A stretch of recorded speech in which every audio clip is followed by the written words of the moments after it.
በስመ አብ ወወልድ ወመንፈስ ቅዱስ አሐዱ አምላክ አሜን። ናእግዚአብሔር ጸጋን ሰላምን ምስኩላትና ህዝብ አምላኽ ይኹን። ሎማዓንቲ ከምቲ አቀዲሙ ዲያቆን አማኑኤል ዝተቆሶ ሳልሳይ ሰንበት ብዛዕባ ምኩራብ ንመሃሃረሉ እዩ። ኣብዛ መዓልቲ እኩል ግዜ ስጋብ ዝሃለወና ነቲ ዘለና ግዜ ክንጥቀመሉ እንተኽኢልና ሓደ 5 መሰረታዊ ዓላማ ናይዚ ትምህርቲ እዚ ክንርኢና ማለት እዩ። ቀዳማይ ብመቅደስ አይሁድ መቅደስ ክርስቲያናት ምንጽጻር እዩ። መቅደስ አይሁድ ከመይ ነራ መቅደስ ናይ ክርስቲያናት ከመይ አላ? ብዙሓት ክርስቲያናት ወይ ድማ ብዙሓት ሰበኽቲ ንደቂ እስራኤል ንነቅፍ ውሕዳት አይኮናን። ብዙሓት ክርስቲያናት ብዙሓት ከዓ ሰበኽቲ እዞም ህዝቢ እንታይ ወሪድዎም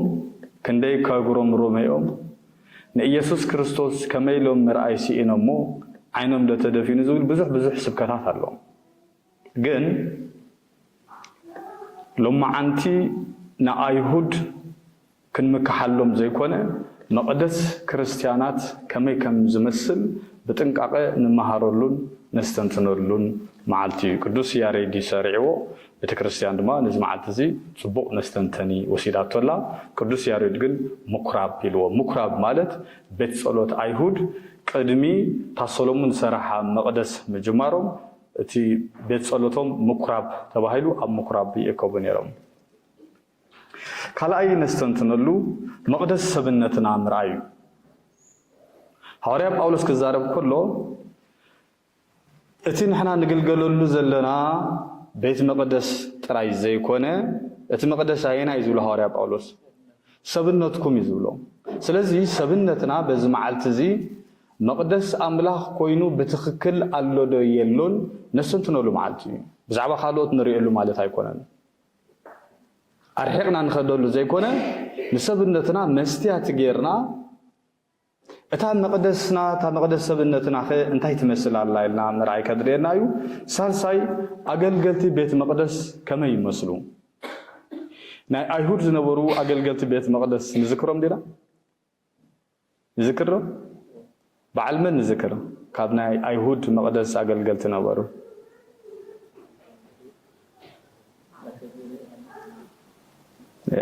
ስለዚ ድሓን ብዝኾነ ኣብ አይሁድ ብዙሓት ናይ መቅደስ አገልገልቲ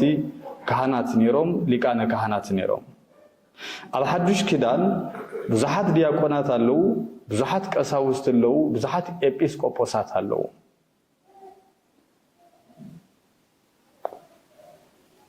ክንዲኦም ንኣምላኽ ዝሕግስዎ ኣብ አይሁድ ተም ዝነበሩ አገልገልቲ ድሓር እንዳተረኣየ ምስ መፁ ቶም ንኣምላኽ ዝሕግስዎ አገልገልቲ ብቁፅሪ እንዳወሓዱ ስጋብ ናብ መሕፈሪ ዝኾነ ቁፅሪ እዮም በፂሖም ነይሮም። ከምቲ ነብርሃም ዘጋጠሙ ማለት እዩ። ንሶዶምን ጎሞራን ከጥፋየ ምስ በሎ ግን ምእንቲ ዝህዝቢ ኢልካ ግደፎ እንደኢልዎ 150 እንዳበለ ወሪዱ አብርሃም 20 30 15 10 እንዳበለ ወሪዱ። ስለዚ ስጋብ ዝሕፍር ቁፅሪ ወሪዱ ነታ ከተማ ከምሕርዋ ዝኽእሉ ብቁፅሪ ዝረአዩ ሰባት ኣይተረኸቡን። አብርሃምን ሎጥን ክልቲኦም ቤተሰብ ጥራዮም ነይሮም። ስለዚ ኣብ ሓዱሽ ኪዳን አገልገልቲ ከመይ ከም ዘሎና ሰብነትና ንፍትሸሉ መዓልቲ እዩ ምኩራብ አገልገልቲ ቤት መቅደስ። አምላኽ ከም ክብሩ ይምስገናሉ ዶ? ህዝቢ አምላኽ ከምቲ አምላኽ ነቲ ናይ ቤት መቅደስ አገልገልቲ ዝሃበ ሓደራ እቲ ሓደራ ይዋፃ ኣሎ ዶ? ብዙሓት ናብ ድሕነት يموتوا علولو ازي حطوتات ازي لو معنتي نفتشو نستماقرأي رابعي حزب أملاك انتاي نمثل لحزب أيهود ولا قواتهم نبتفعد زمرحوه ثم مرحة هايمانوت انتخونو حزبقن ايتو وقصن مالتا يكون نتم حزبون قويتانا يسوس كريستوس نقيفوهم نمرحتهم كنقفوهم كله كبيدي نختحاسبو كمان أتقامي نتوم أقلقلت انتاي نقيفوهم مالو أماتيوس أنتم اللقلقات مقابر كابز زخفي يلن مقابر انت ارتقو عيتو عاصم تراي زلو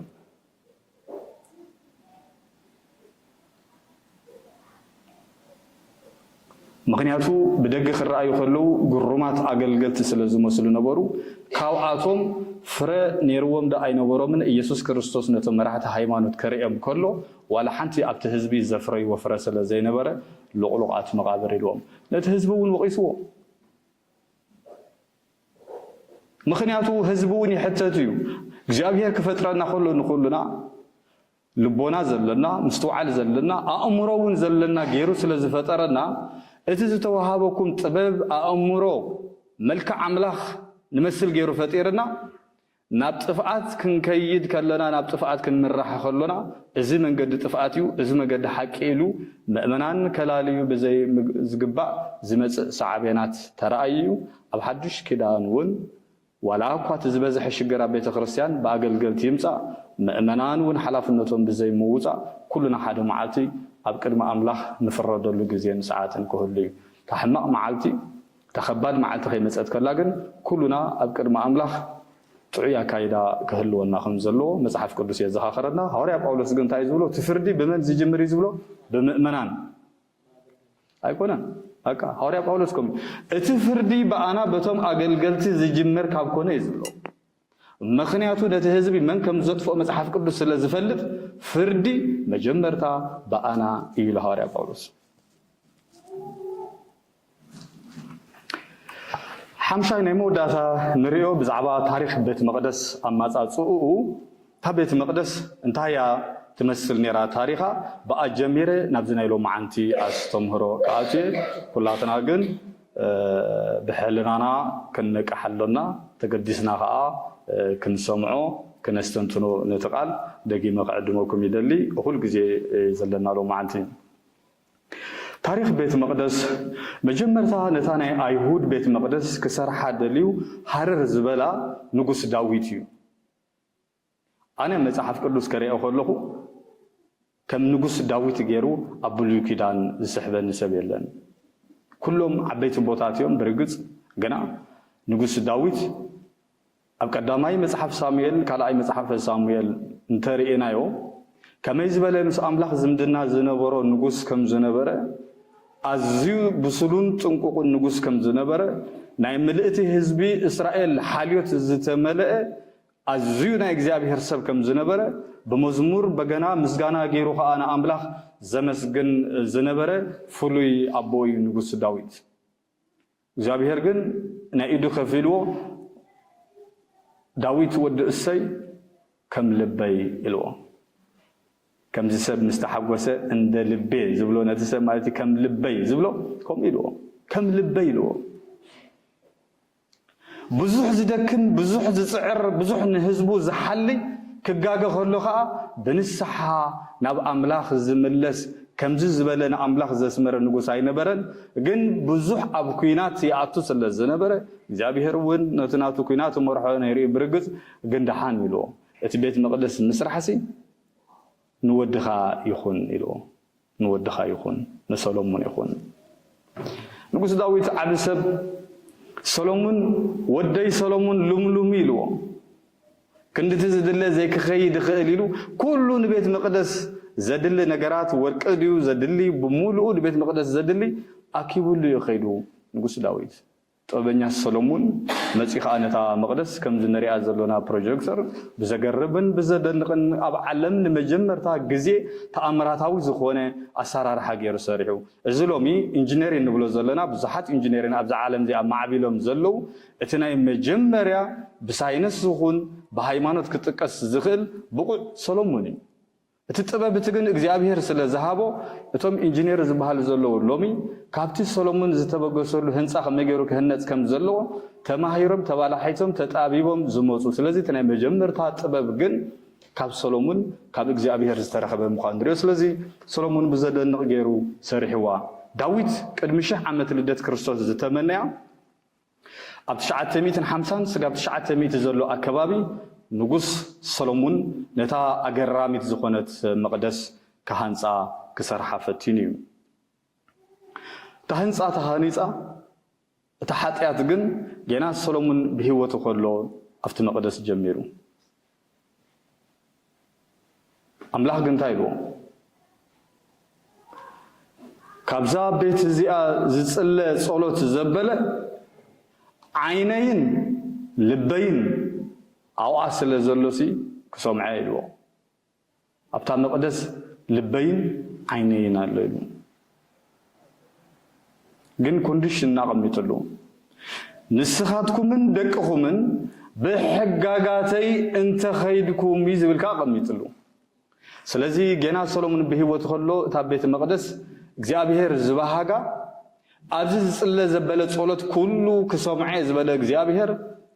ኣካይዶም ስለ ዘየጣዓዩ ነታ መቅደስ እግዚአብሔር እንዳጸላአ ኸይዱ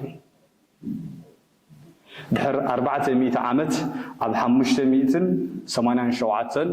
ምርኮ ባቢሎን ብንጉስ ናቡከደነፆር ባቢሎናውያን ንእስራኤል ከም ዝማረኽዎም ንርኢ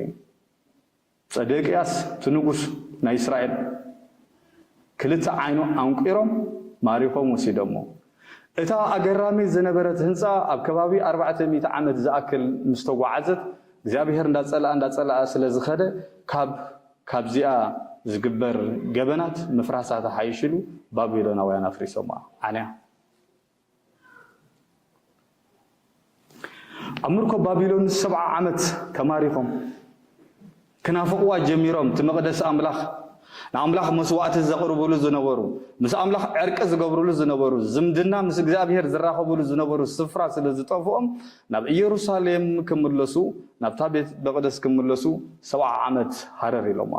እግዚአብሔር ኣብ ቃሉ እሙን እዩ ብ520 ስጋብ 450 ዓመት ኣከባቢ ዘሎ ናብ እስራኤል ናብ ኢየሩሳሌም ናብታ መቅደስ መሊስዎም ኣብ 3 ደረጃ ተኸፊሎም መጽዮም መጀመርታ ናይ ነገስታት ዓሌት ዘለዎ ዘሩባቤል ሒዝዎም መጽዩ ኣብ ካልኣይ ካህን እዝራ ሒዝዎም መጽዩ ሳልሳይ ኣብ መወዳእታ እቲ ብዙሕ ሰብ ዝፈልጦ ነህምያ መካበብያ ኢየሩሳሌም ዝሃነፀ ብቑዕ ሰብ ኣሰላፊ ሜስ ዝነበረ ካብኡ ናብ ከመይ ዝበለ ዓወት እግዚአብሔር ከም ዝፀውዕ ርኢና ኣብ 3 ደረጃ ገይሩ መሊስዎም ኢሳያስ ከምዚ ኢሉ ተነቢሎም ነይሩ ትንቢተ ኢሳያስ 56:7 በይተይሲ ንኹሎም ህዝብታት ቤት ጸሎት ክስምዕ እዩ እሞ ንዓታቶም ናብ ቅዱስ ከረነይ ከምፅኦም ኣብ ቤት ጸሎተይ ከዓ ክሕጉሶም እየ ዝሓርር መስዋዕትታቶም መስዋዕትታት ሕርዶምን ኣብ መሰውእየይ ቅቡል ክኸውን እዩ ነቶም ፋሒሎም ዘለዉ እስራኤል ዝኣኻኽብ እግዚአብሔር ኣምላኽ ኣብ ርእሲ እቶም እኩባቱን ካልኦቱን ክእክብ ይብል እግዚአብሔር ጎይታ ሰራዊት ተመሊሶም መስዋዕቲ ምስጋና ዝስውእሉ ናብ ኣምላኾም ዝምለስሉ በጀካቶም እኩባት ካልኦቱን ክጽውዕ ኢሉ ነታ ንኣሕዛብ ቤት ጸሎት ክትከውን ዝተነገረላ መቅደስ ከም ዝመለሶም ኣብ ግዜ ምርኮ ባቢሎናውያን ንርኢ ስለዚ እቲ ሓጢያት ጠጠው ኣይበለን ድሕር ምርኮ ባቢሎን ነታ መቅደስ ተሃኒፃ ተሰሪሓ ብድሕሪኡ እውን ኣምላኽ ክኸብረላን ክሕጎሰላን ኣይከኣለን ገለ ክፋላታ ክትዓኑ ጀሚራ እቲ ሄሮዶስ ዓብይ ዝበሃል ኣብ ከባቢ ቅድሚ ልደት ኢየሱስ ክርስቶስ ከባቢ 20 ዘሎ እዋናት ከም በሓዱሽ ከም ዝሐደሳ ነታ ቤት መቅደስ ንርኢ ድሕር ልደት ኢየሱስ ክርስቶስ ግን ብ70 ዓመተ ምህረት ኔሮ ነታ ቤት መቅደስ ናይ ሰሎሞን ብዘሩባቤል ዝተሃነፀት ንሳልሳይ ግዜ ስጋብ ዕለተ ሎሚ ኣጥፊኦማ 2000 ዓመት ጠፊያ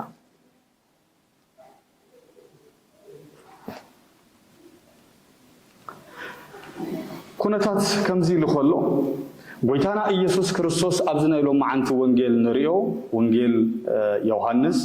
ምዕራፍ 2 ካብ 13 እስካብ 25 ተጠቂሱ ዘሎ ጊዜ ፋሲካ ቀሪቡ ነበረ ኢሉ ተቃል አምላኽ ዮሐንስ ክጅምሮ ከሎ ጎይታና ኢየሱስ ክርስቶስ ድማ ነዛ መቅደስ እዚኣ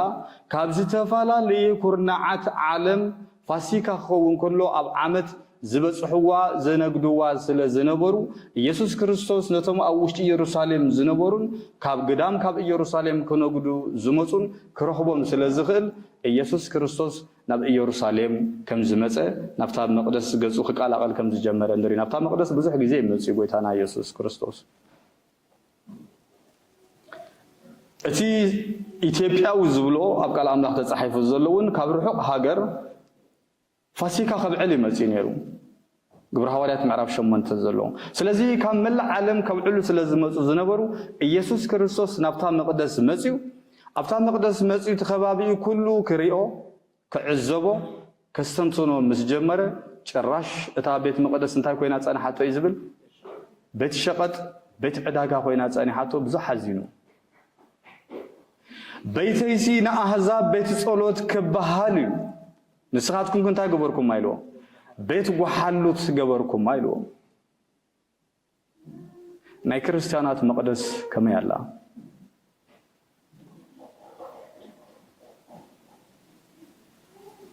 ናይ ክርስቲያናት መቅደስ ካብ ሸቐጥ ነፃ ድያ ዘላ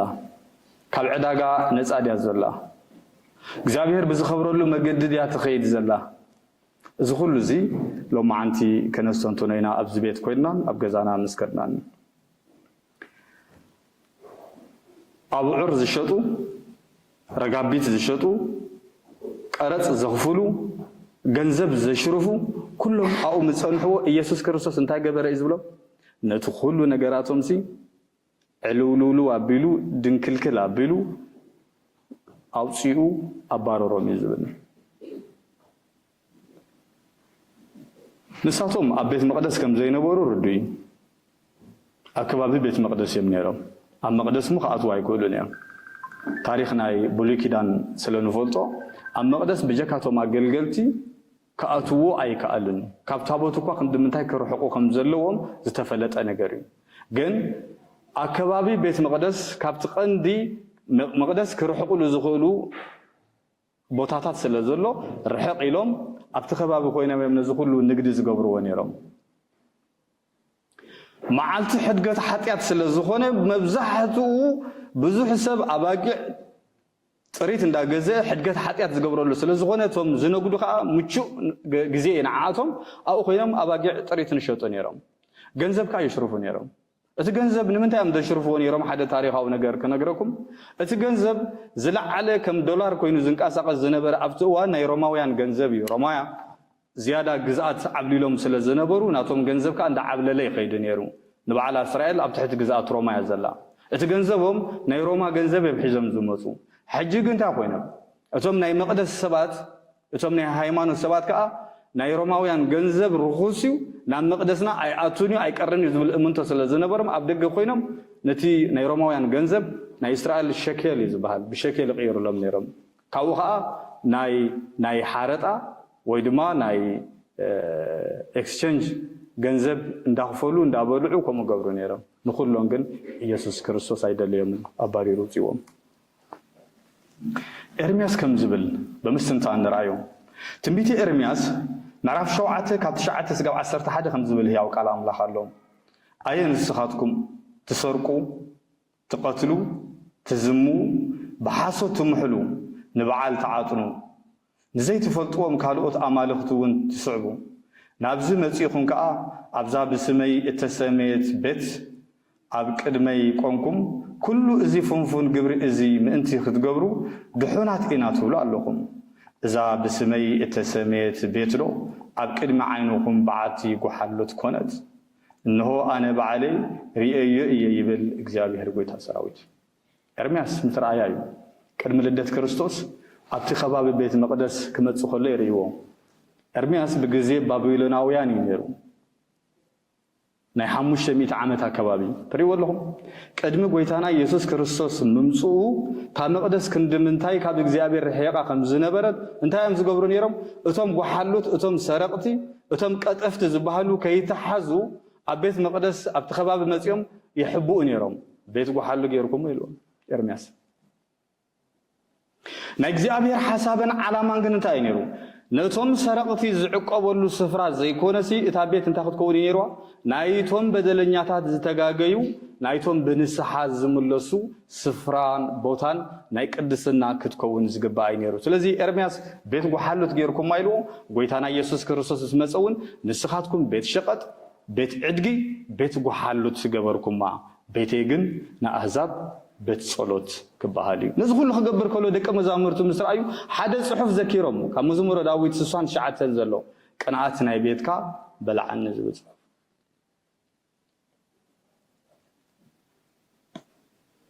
ቅንዓት ናይ ቤትካ በልዓኒ ዝብል ጽሑፍ ካብ መዝሙረ ዳዊት ወሲዶም ከም ዘበሉ ንርኢ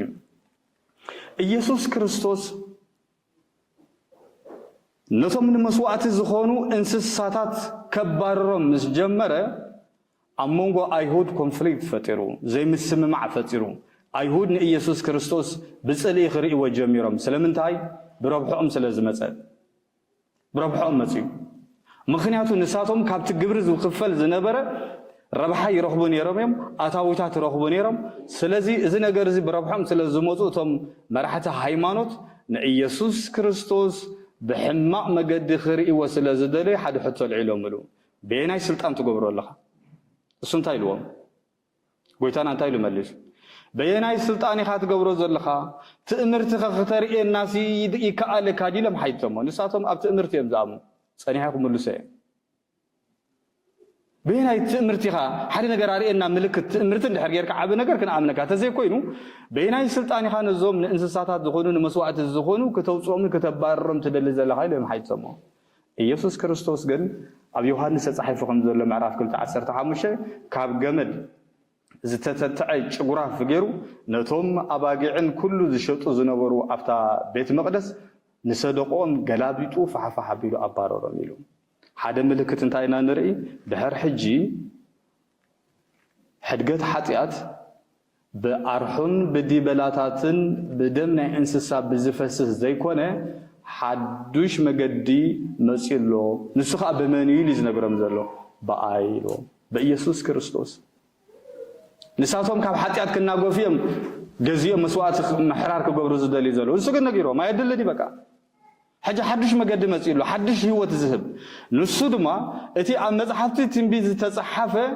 بأرحون بدي بلاتات زي كونه እግዚአብሔር بود بإيسوس كريستوس غيرو زبجولو نحزبي اسرائيل እግዚአብሔር አምላካሲ ተበጃዊ ኃይል ወንየር ኢሳያስ ተበጃው ኻመጽዩ نحدش كده قال جن تايلو اتناتهم نفتهم ناتو مزه تمناتهم جن اي تقبلون كبرهانسي صلمات مرصيلو مرجا كريستياناوي هيوت معرخ اندي مرجا مخان رايو بمرجا خاصي عبد الحميد تاعتو بمرجا خاص كاب املاح تفله بمرجا خاص نوندل غديفكا تخيل مرجا زبلو ነገር ቀለልና አይኮነን مرجا محراي أسبيزا خبر كل سب مريض إنجاز وسط تبالا شو قومي درا يلعلي يا أونجيلكم بكوي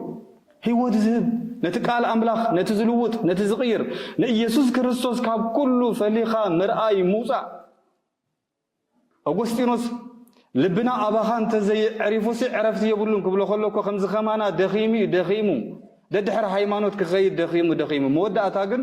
لبنا أباخان تزي عرفوسي عرفتي يقولون له بقى هايمانوتاو مسيلو تراي كابالا بيسو خير حسيب نيرو دحرقن نا إيسوس كريستوس ندخونا مسيو أغسطينوس كفلسفنا عالم تمليسوسي هايمانوتاو خوينو يمانت أقام زبل زنبرس مجرشا نا إيسوس كريستوس خوينو فليو شعود تايلو لبنا أباخان تزي عرفو عرفتي يقولون قال أملاك كم زيبل براويان معرفت شعات عسر تخلته بدم دي بلاتاتن مراخاتن زي كونسي بدم رأسو نا يسوس كريستوس مالتيو بدم رأسو نا يزل عالم مدحان رخيبو حاده جزي نابت مقدس آتويلو تا مقدس ذاك تفرس انديا كما يلا وقت نبر دك سبات زهانصو مقدس نباري كونن مقدسنا اسرائيل تراي دي فريسو مقدسنا كريستيانات فريسو بها سمعنا نفلطن دك سبات يسرحو هنصا مفراس يترفن معاسن ابين غزي اندعي እግዚአብሔር فلط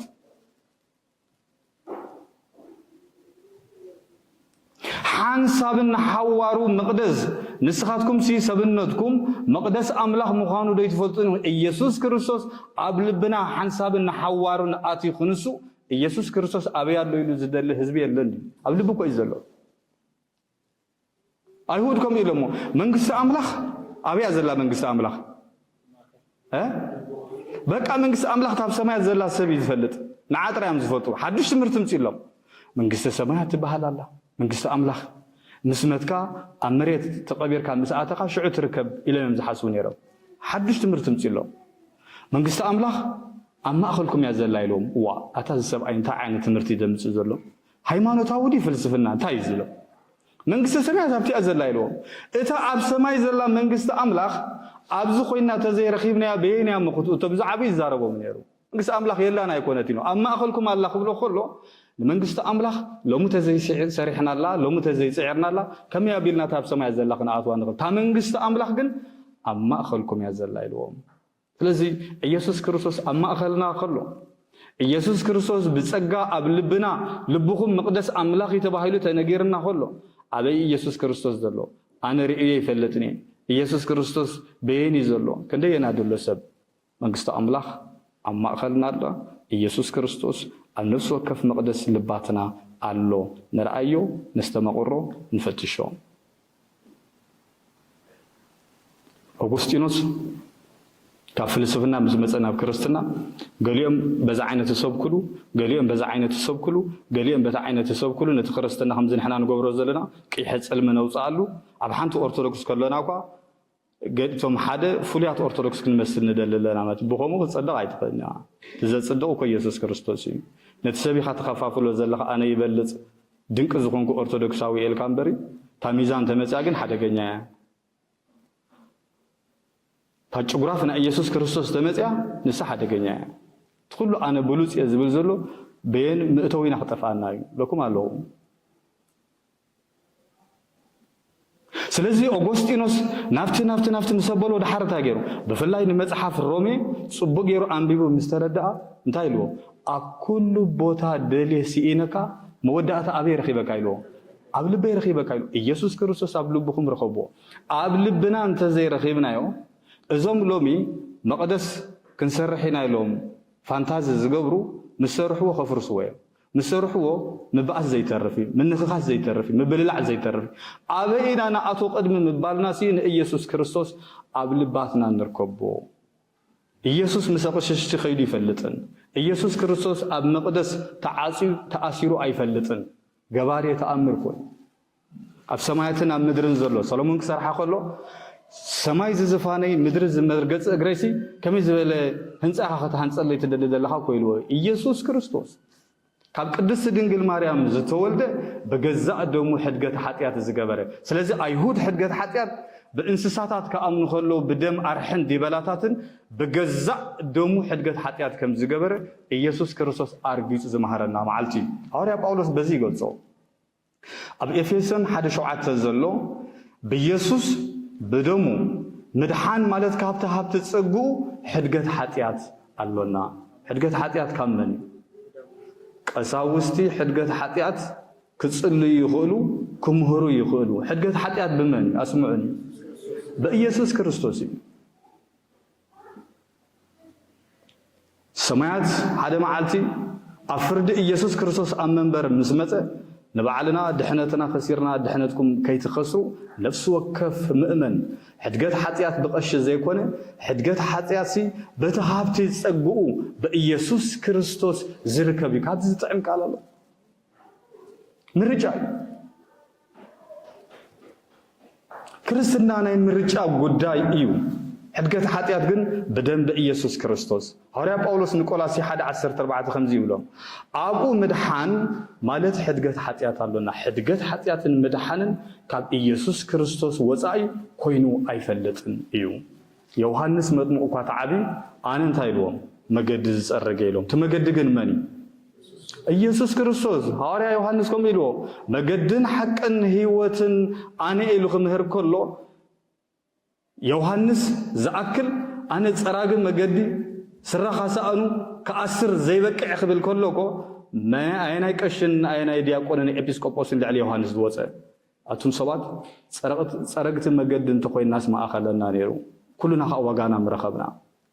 ኣገልገልቲ ዋጋና ምረኸብና ህዝቢ ኣምላኽ ከዓ ብደንብ ኢየሱስ ክርስቶስ ተሓፂብኩምሲ ትብዓት ኣብ ቅድሚ ኢየሱስ ክርስቶስ ክህልወኩም ዝሕግዝ ትምህርቲ ደም ኣርሕን ገንሸልን ኢየሱስ ኣርሒቑ ሓዱሽ ኪዳን ብገዛእ ደሙ መስሪቱ እዩ ኣብ ቀዳማይ ጴጥሮስ 1:18 ዘሎ ካብቲ ካብ ኣቦታትኩም እተቐበልኩሞ ኾንቱ ንብረትኩም ከም ብደም እቲ ኣበርን ርክሰትን ዘይብሉ ገንሸል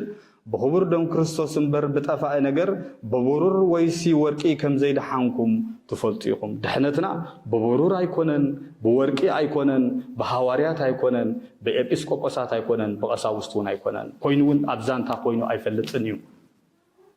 أربعة نتب زغبروا وانجيل ግን ነቲ አበርን ረክሰትን በዘይብሉ بخبر دم ኢየሱስ ክርስቶስ በዝማዓት እዚ ነዝን ተዚያ አስተማቂርናዮ ካብዚ ዘለና መቅደስ ዝኣክል ዋላ ካቴድራል እንተሃነጽና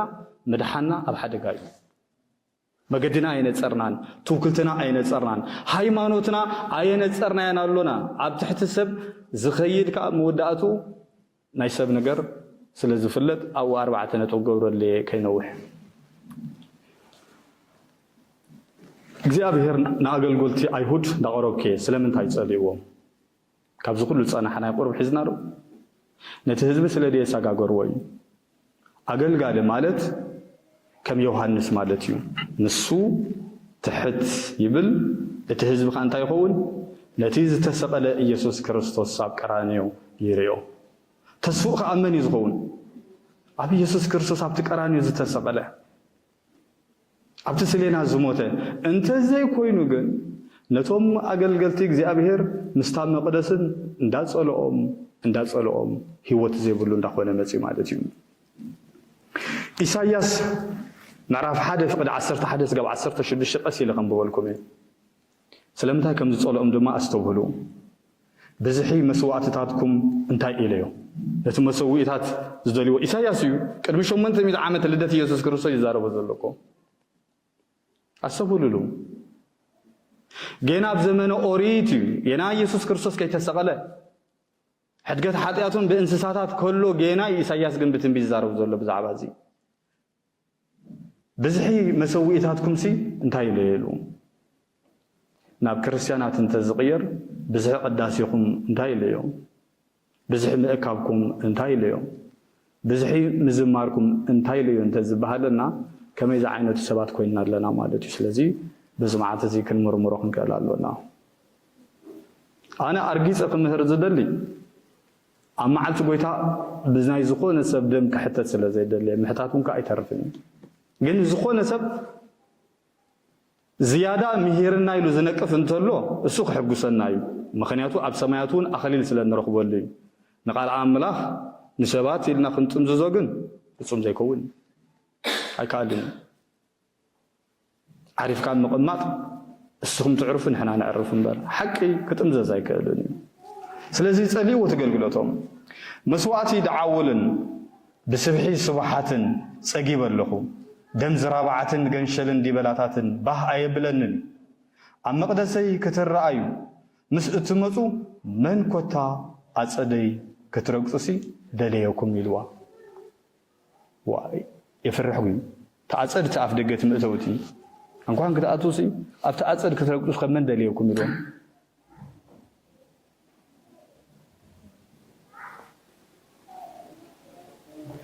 እንኳን አቲና ፈነገልግሎሲ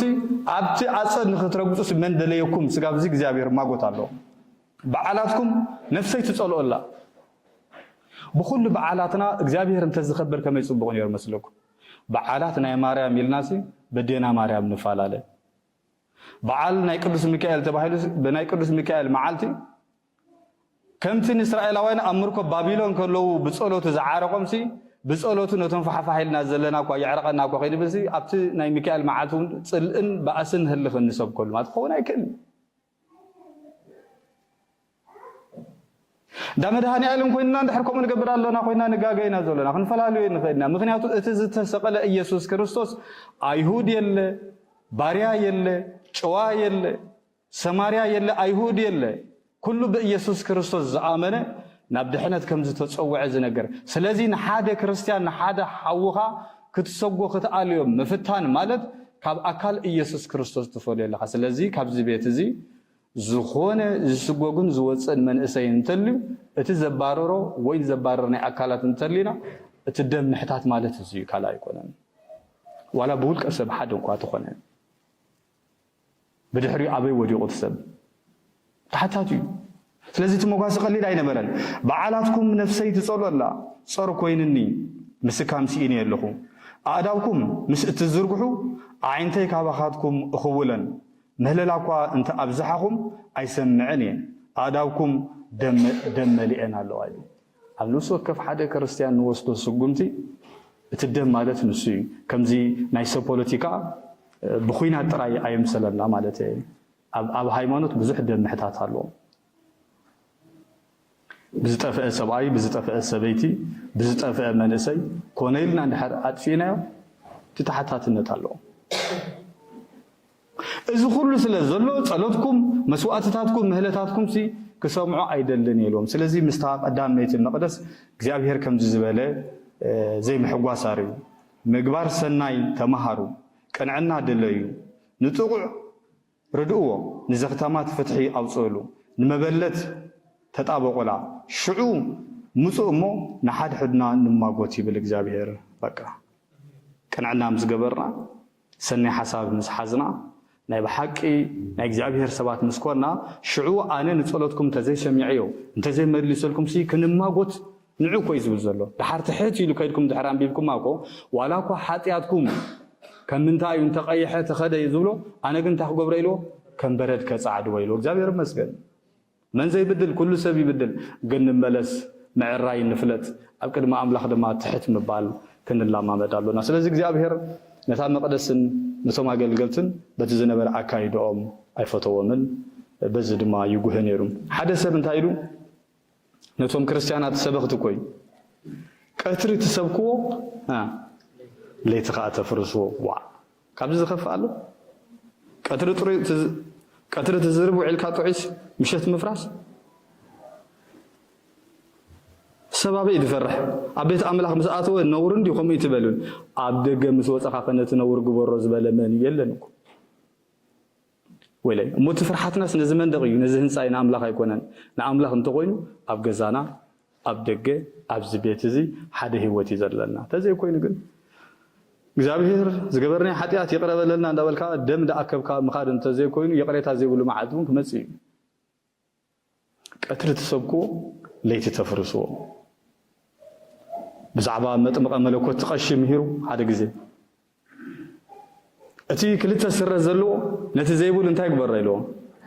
ሓደ የማቆለ ኢሎ እቲ ቀሽ ኸ ነዚ ሒዙ መጽ ምሂሩ እቶም ክልተ ሰለስተ ስረ ዘለና ነቲ ዘይብሉ ነማቆለ ኢሎ ምሂሩ ታሰበይት ኻስ ይተቀሽያ ነራ ሓደ ክዳን ተሸገረ መጽዩ ሓንት ካፕተን ስሪ ሓንቲ ሂባቶ አቲ ታሰረይ ከም ዝነበረ ዳአቤላ ይዋ በቀዳማይ ዶ አማቆሊልኩም ናሲ ሕማቅ ርኤስ ሂበይላትዋ አነ ዶ ንዓይደ ኢለም ኢልዋ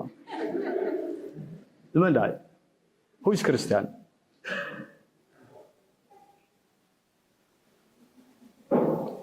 አመንጎ አገልግሎትን አመንጎ ስልጣንን በበይኒ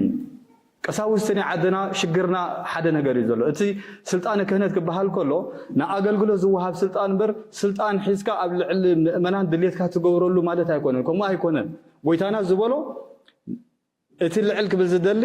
እንታይ ግበር ኢሎም ይትሕት ይበል እጋር ደቀ መዛሙርቱ ከዓ ሓፂቡ ኣርእዎም ኣነ ልዕልኹም ኣነ ሓፅበኩም ኢሎም ንስኻትኩም ከዓ እንታይ ግበር ኢሎም ከምኡ ግበሩ ብርሃንኩም ከዓ ኣብ ቅድሚ ሰብ ይብራህ ኢሎም حمز صغبو مسمصه اغار مؤمنان محصاب مالت كونتو ماغلغلتي تحوتات يغبرنا مالت ايكونن سرعات سلازخونه براود يلنا امغوساي زيلنا اغروخن حصبو زي حصوتها ስርዓት ጎይታና ግን በእምነት ይገርዋ ደቀ መዛሙርቱ በእምነት የምጽዕቦማ እዚ ሕጂ ዘሎ ግን ካብ መቅደስ አምላኽ ሰባት እንዳሰቦካሲ እግርኩም ከሓጽወኩም መባል ዝተጋጨወ ነገር እዩ ትትሕትና ሓቀኛ ኸውን ኣለዎ ሓቀኛ ክርስቲያን አምላኽ ይደሊ ስለዚ እቲ ቀትሪ ንገብሮ ብግዜ ጸልማት ክንደግሞ አምላኽ ይደሊ እቲ ኣብ ቤት አምላኽ ኣብዚ ህንፃ ክንመጽእ ከለና ንርእዮ ፍርሓት አምላኽ ኣብ ቅድሚ ዓይንና ከም ዘሎ እንተዘይፈሊጥና ፍርሓትና ንመን ይመስለኩም ዘሎ ንአምላኽ ዘይኮነስ ነዚ ህንፃ እዚ ህንፃ ዝራታይ ደፍርሕ ኣለዎ እዚ ደፍርሕ ምንም የብሉ እግዚአብሔር እንተዘይሃልዩ እዚ ህንፃ እዚ ብምንታይ እዚ መንደቕ ከፍርሓና ዝኽእል ዘፍርሕ ዘሎ እዚ ህንፃ እኮ ክብሪ እግዚአብሔር ስለ ዝግለጸሉ ዘሎ እዩ ንአምላኽ ኣገልግሎት ስለ ንበሉ ዘለና በዚ መንፈስ እዚ እንተሪእና ግን ሰብነትና ምህናፅ ይከኣል እዩ ናይ መወዳእታ ሰብነት ናይ ህይወትና ከመይ ኣሎ ናትኩም ልቢ መቅደስ አምላኽ እዩ ኢልና ቃል አምላኽ መቅደስና ከመይ ኣሎ በዚያ ናይ መወዳእታ ትምህርትና ጎይታና ኢየሱስ ክርስቶስ ትእምርቲ እንታይ ተርእየና ምስ በልዎ ተኣነ ዘርእየኩም ነዚ ህንፃ ኣፍርስዎ ኣነ ብሰለስተ መዓልቲ ከሃንፀ ኢልዎም አይሁድ ከዓ እንታይ መሲልዎም ብስጋዊ ነገር ስለ ዝረኣይዎ ኣቦታትና ነዚ ህንፃ እዚ ከሃንፅዎ 46 ዓመት ይወሲድሎም ንስኻ ደኣ እንታዋይ ኮንከ ካብ ሰለስተ መዓልቲ ክትሃንፀ ኢሎም ኢየሱስ ክርስቶስ ግን ብዛዕባ እንታይ ተዛሪብ ኢልዎ ብዛዕባ መቅደስ ይዛረብ ነይሩ ኢልዎ እቶም ሃዋርያቱንስ ኣየስተባሃሉን ነይሮም ዮሐንስ ዓንተ ወይ ዘንበብና ተሪእኹሞ እቶም ሃዋርያት ንባዕሎምሲ ኢየሱስ ክርስቶስ ካብ መቃብር ድሕሪ ሳልሳይ መዓልቲ ምስ ተንስአ ወይለይ እቲ ብዛዕባ መቅደስ ተዛረበ ብዛዕባ መቅደስ ነይሩ ኢሎም ከም ዝተንተኑ ከም ዝተረድኡ ዮሐንስ ኣብቲ ወንጌል ጽሒፉ ኣሎ ድሒሩ ተረዲእዎም ቤት መቅደስ ክበሃል ከሎ ልብና ንርስዖ ብዛዕባ እዚ ህንፃ ዝንሓስብ ሽዑ ሽግር ፍጠር ኣሎ ሕሰብዎ ኩላትና ልብና ጽቡቕ መቅደስ ናይ አምላኽ እንተኮይኑ ኣብዚ መቅደስ ዝሽግር ፍጠር ዶ ከመይ ገይሩ ዳ ክፍጠር ኩሉ ይጽቡቕ ኮይኑ ኩሉ ኮ መንፈስ አምላኽ ተመልዩ ኩሉ ኮ ተዓሪ ፈሓጭን ግራሕ ዝኣተወ እንድሕር ኮይኑ ግን እቲ መቅደስ ተተሰርሐ ከም ናይ አይሁድ እንዳፈረሰ እንዳተዓረየ እንዳፈረሰ እንዳተዓረየ ከይድኻኑ ማለት እዩ ሐዋርያ ጳውሎስ ቀዳማይ ቆሮንቶስ 3:16 ከምዚ ይብሎ ቤት መቅደስ አምላኽ ምዃንኩምን መንፈስ አምላኽ ኣባኻትኩም ሓዲሩ ምህላው ዶ ኣይትፈልጡን ኢኹም ሓደ እኳ ነታ መቅደስ አምላኽ እንተኣማሰነ አምላኽ ከማስኖ እዩ ቤት መቅደስ አምላኽ ቅድስት እያ እዛ ቤት መቅደስ እዚኣ እውን ንስኻትኩም ኢኹም እዛ እምን እዚኣ ኣይኮነትን መን ኢኹም ኢሉ ንስኻትኩም ኢኹም ንገሩኒ ኢየሱስ ክርስቶስ ኣብ መስቀል ምስተሰቀለ ትደም ንመንፈስ እዩ ነተን ንዓይ ዝኾና ህንፃታት መቅደስ ኣብ ኤርትራ ኣብ ምድሪ ሓበሻ ኣብ ዓባይ ብሪጣንያ ኣሜሪካ ኤውሮጳ ዘለዋ መናድቕ ንዓአን ደመይ የፍስሰለና ኣለኹ ዝብል ጽሑፍ የለን ካበይ መኾነ ምፅኢና ምዕራባዊ ዓለም ምስ መፃና እኳ ኣሰንቢዶምና ከመይ ዝበለ ቤት መቅደስ ካቴድራል ዝመስል ከምዚ ንመስጊድ ንምስልምና ተሸይጦ ምስ ረኣናዮ ክንርዳእ ጀሚርና ኣይ እቲ ጽሑፍ ዝተባሃለ ዝተፈፂሙ የለና ኣባና ከመፃሉ መቅደስ ሰብነትና ከይሃነፅናሲ መቅደስ ክንሃንፅ ዝፍተን ዘሎ ኣብ ስደት ስለምንታይ ምስኻ ዓብይ ዘሎ ተይልኩ እኮ ትነብሲ እኮ ዘይተሃነፀ ኮይኑ ድሓርካ እቶም ቆልዑ ኣይመፁን እዮም ዘለዉ እቲ መቅደስ መን ይኽርከቦ ምዕራባዊ ዓለም እኮ ዝኩሉ ህንፃ ትሪእዎ ዘለኹም ኣቦታቶም ከመይ ዝበሉ ናይ እምነት ጀጋኑ ከም ዝነበሩ ምስክርን ኣይከውንን ኣብዚ ጥቃ ቤተ ክርስቲያንና ዝመስል ከሎ ኣብዚ ከባቢና ካልኦት ቸርች ኣለዋ ኣይኮነን ከመይ ዝበሉ ክርስቲያን ነይሮም ከመይ ለማጥፍዮሙ ንሕና ነዚ ታሪክ እዚ ከይንደጋጎሞሲ ክንመሃረሉ ክንጥንቀቐሉ ክንዲ ዝግባእ ኩነታትና ከመይ ኣሎ መቅደስ ልብና ስጋብ ዘይተሃነፀ ግን ዝህነፅ መንደቕ እንተሎ መባእስን ዝፈርስን ምዃኑ ፍሉጥ እዩ ኣብ ቀዳማይ ቆሮንቶስ 6 ደጊሙ ፍቅዲ 19 ሐዋርያ ጳውሎስ ከምዚ ይብሎ ብዋጋ ተዓዲኩም ኢኹም እሞ ስጋኹም ቤት መቅደስ እቲ ኣባኻትኩም ዘሎ ካብ ኣምላኽ እተቐበልኩሞ መንፈስ ቅዱስ ምዃኑ ናይ ርእስኹም እውን ከም ዘይኮነ ዶ ኣይትፈልጡን ኢኹም ስለዚ ብስጋኹም ንኣምላኽ ኣኽብርዎ በቃ ሰብነትና እንዲ መቅደስ سبنتنا تاسبنتكم زلا مقدس حادث بكون تفريس واسي أملاخ سي كما سنو إلو نا أملاخ بزقاكم مخبروا أم مقدس بزقبر تلع قنبح أيكون أن أملاخ كبر زوهابو بزقاكم نا أملاخ خبروا تجزؤوا مالتيم تجزؤوا علم حيلانا بزبلج لج نجارات يتخيد زلا أتي زبلج لج نجار كأمود دار سيطان كان عالم بوي حجي حيزواز زلا مود دار كومبيتيشن مثلا كي تعرف لبخاك يعرف جزاك يعرف نبرتك يعرف ناي مود دار كومبيتيشن الله أبز عالم إسو ناي سراح سيطان سرار حي ناي أملاك أبا أنصار نتاي بزلكا أجابي زبلكا 2 باوند تلينكا بين متراجعة صباحك أجزابير كفلت الكاي